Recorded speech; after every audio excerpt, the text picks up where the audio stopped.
greasing the miner. It's got to be locked down. If you're working on a piece of equipment, comes towards the end of your shift, other guys have come in to help you, your lock's on it, make sure one of those guys know you're going to go down and take your lock off, so they can go put theirs on. Realistically, they should already have theirs on if they're helping you. If you know there's somebody still working on a piece of equipment, don't take your lock off it. Make sure they know you're leaving. Either give them the key to your lock or make them go put theirs on.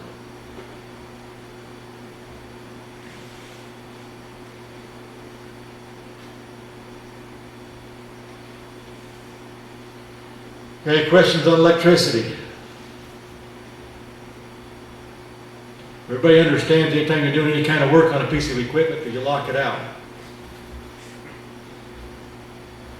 Now when we talk about these visual disconnects, there's a real good reason why they say it's got to be a visual. If you look at our transformers down there, the big power centers on the section we got around the mine, you look on the back up, they got a big switch there. You throw a handle, turns the power off to that transformer. If you notice right by that switch, there's a window, a little glass window you can look inside. The reason that's there, when you throw that switch to turn that power off, there's 3 big knives in there that lift up and break the connection. And there's a window there so you can look in there and make sure you count 1, 2, 3. All those knives came out. Now they're all tied together with a fiber board, so they should all come out. We've had quite a few times where that fiber board has broke and left a knife in. Usually you go turn that transformer off, before you turn it off it's buzzing, you can hear it. It's making noise. You throw that switch, if 2 of them come out, that noise is going to quit.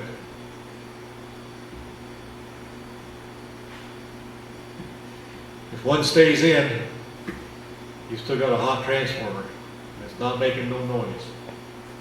You can't see it. So that's why we need a visual disconnect on anything. You got circuit breakers, like I say on the transformer, you turn the circuit breaker off, you turn the miner off. We've had times when those are welded shut so that the breaker don't open. One of the contacts will weld shut and stay shut. So no matter what you're doing, to get a visual disconnect, you need to be able to see that connection has been broke. It's come apart.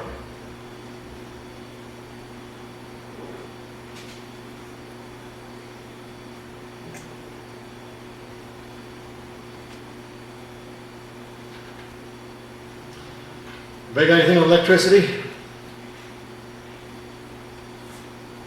Or lockout, tag out? Any questions?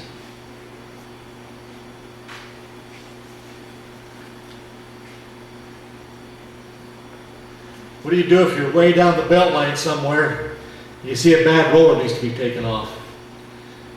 Down the belt we've got these little switches. Every 1,000 feet we got a remote switch. You can turn that belt off.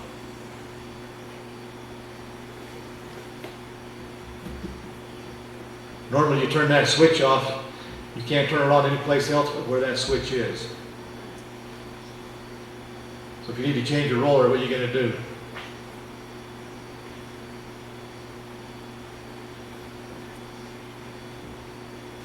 Tell you what we've had guys do a lot of times.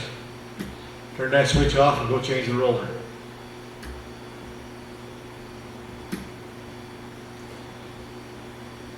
And I can tell you we've got a lot of guys in the mine, in there trying to mine coal.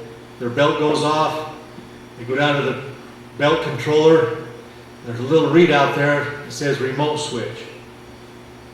They think we got a bad remote switch. Guess what they're going to do? They're going to jump that remote switch out and start the belt and go back and mine coal. Nobody's going to know both your arms are ripped off until you don't come out that night and somebody goes and looks for you.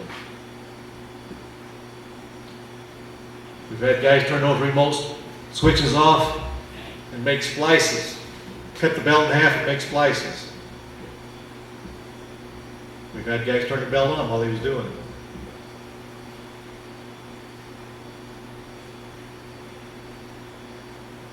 Again, it's just not worth the chance. And a lot of times you may be a mile away from that controller. You got a 10-15 minute job, change your roller out. Place to lock it out is a mile away. Chances are you can hurry and turn that switch off and change the roller before anybody even knows the belt's off. But what if you don't quite make it?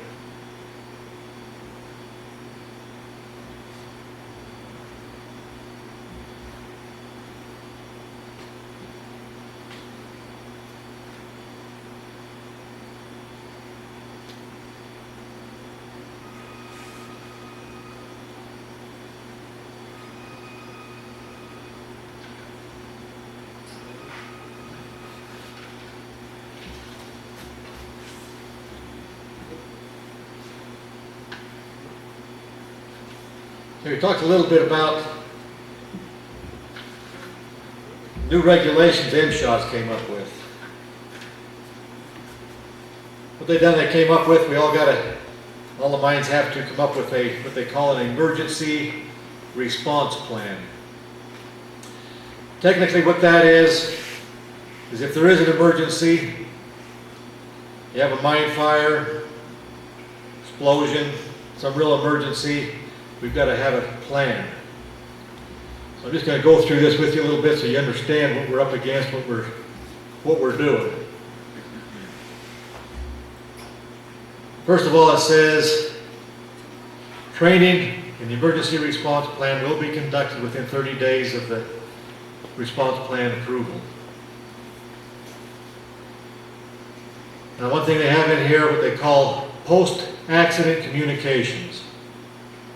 We all know in the mine we've got several communication systems. We've got the pager phones that you can call in and out of the mine with. Now we've got some handheld radios that we can call in and out of the mine with or talk to each other in the mine. We've got a PIN system that you can send messages in the mine. What they have here, what they call a post-accident communication system, says 2 independent communication systems for underground to the surface will be maintained at all times. When hard wire systems are used, the wires will be routed through separate entries or bore holes continuously to the surface. A wireless system will be used when available. Now, right now they haven't figured out how to do a wireless system.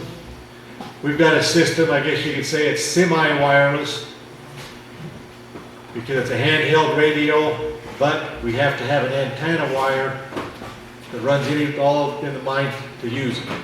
You get 100 feet away from it and you lose communications. And what happens if you get a mine fire? What do you think happens to the wires in there?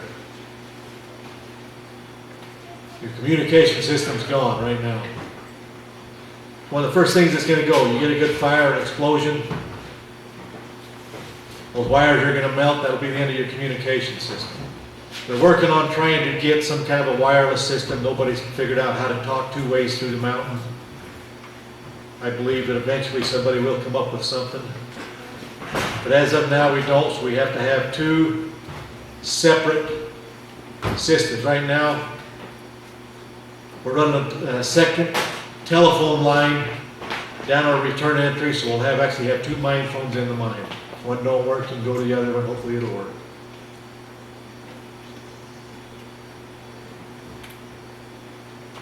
We've got what they call a post-accident tracking system. And they're calling these post-accident because they realize once the disaster hits, this is all out the door.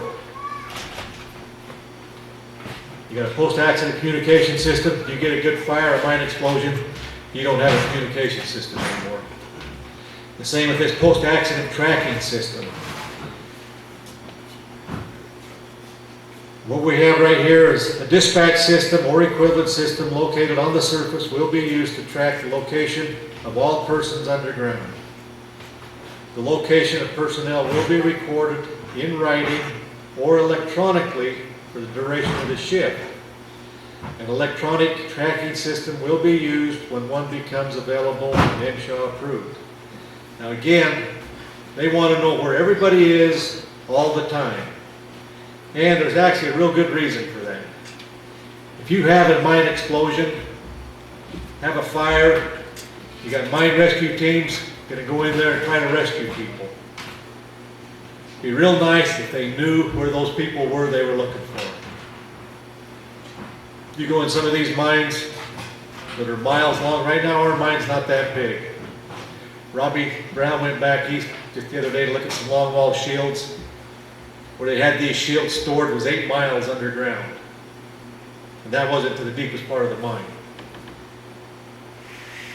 As we grow where we're at, get over to the Hiawatha scene, the Hiawatha mine, we're going to be in there 7-8 miles.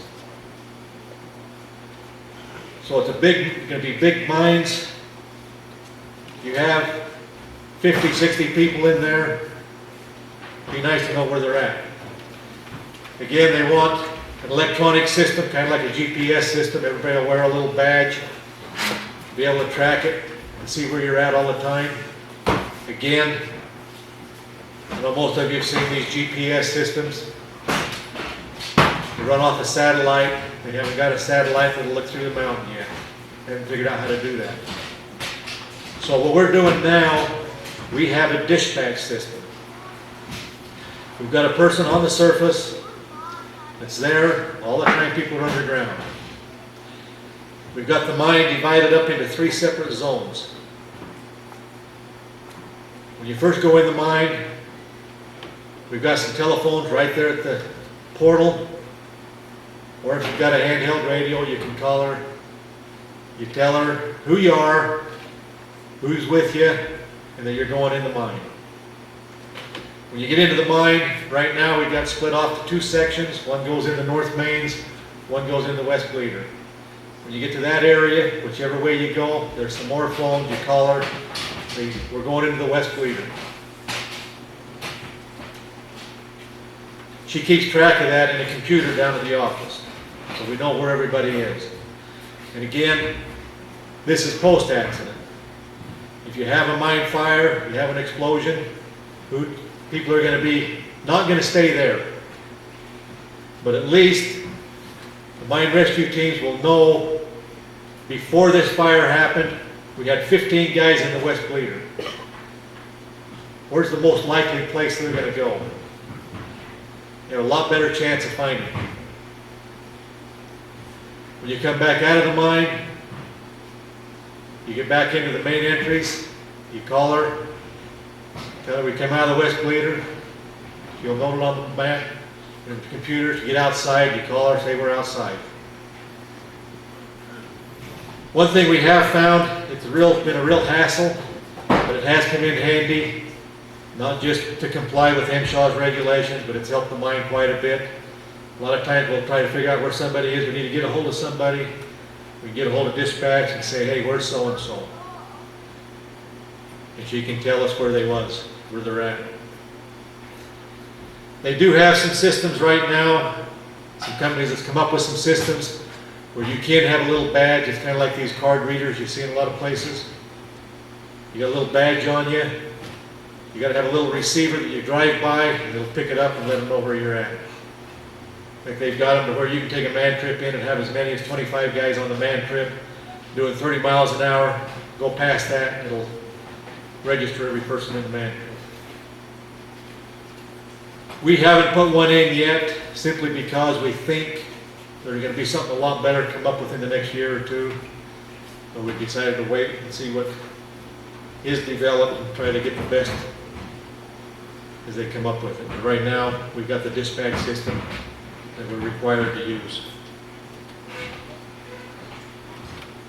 We've got a post-accident breathable air. What it says, emergency supplies of breathable air. We've got a minimum of 5 500 cubic feet of breathable air will be stored on each working section. Technically, 500 cubic feet is 2 of these big oxygen bottles that we'll keep on the section. 2 of those big oxygen bottles is not going to keep 20 guys alive very long. Plus we have the SCSRs. It also says additional SCSRs in escapeways. Well, it says additional SCSRs. In escapeways, SCSR caches will be provided in the primary and alternate escapeways at 30-minute travel distances. And what that technically means is however far you can travel in 30 minutes, there will be another stash of SCSRs kept there. There will be one in the intake escapeway, and there'll be one in the alternate escapeway, which is the return. There'll be one there, enough for every person in the mine. The bottom line is we're going to have an awful lot of these SCSRs in the mine. Functional tests to establish distance were utilized to establish the distance between storage locations. What we've done is we made guys put on these SCSRs and walk out of the mine with them. MSHA